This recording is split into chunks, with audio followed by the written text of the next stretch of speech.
Hi, welcome to creative Saritha అండి. నా videos చూస్తున్న వారందరికీ ఫస్ట్ ఆఫ్ ఆల్ ధన్యవాదాలండి. ప్రతి ఒక్కరు చాలా బాగా వాచ్ చేస్తున్నారు.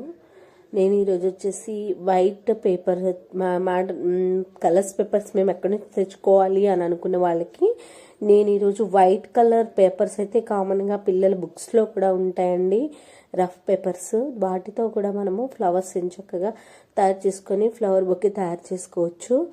జనరల్గా ఇంట్లో అయితే అందరికీ టీ కప్స్ ఉంటాయి, use and throw tea cups ఉంటాయి.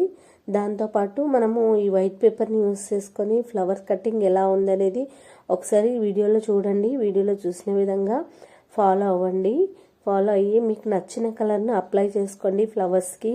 లేదు మేము ఈ ప్యాటర్న్ కట్ చేసుకోము, వేరే ప్యాటర్న్ మేము యూజ్ చేస్తాము అంటే కూడా యాజ్ యువర్ విష్ అండి. అది మీరు ఎలాగైనా కట్ చేసుకోవచ్చు. కాకపోతే వీడియోలో చూపించిన విధంగా ఫాలో అవ్వండి.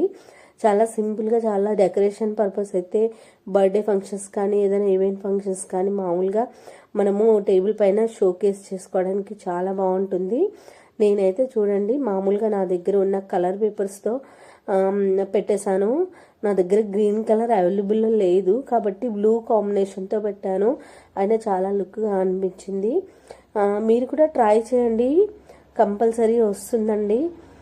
మనం చిన్న చిన్న ఐటమ్స్ మనం ఇంట్లో షో కేస్లో పెట్టుకుంటుంటే మనకి చాలా మెమరబుల్గా చాలా బాగుంటుంది, చాలా హ్యాపీగా ఫీల్ అవుతాము. కాబట్టి అందరూ ఖచ్చితంగా వాచ్ చేయండి, సబ్స్క్రైబ్ చేయండి, లైక్ చేయండి, షేర్ చేయండి. మరిన్ని వీడియోస్ కోసము మీరు చూస్తారనే ఇంటెన్షన్ తోటి మేము చాలా కష్టపడతామండి.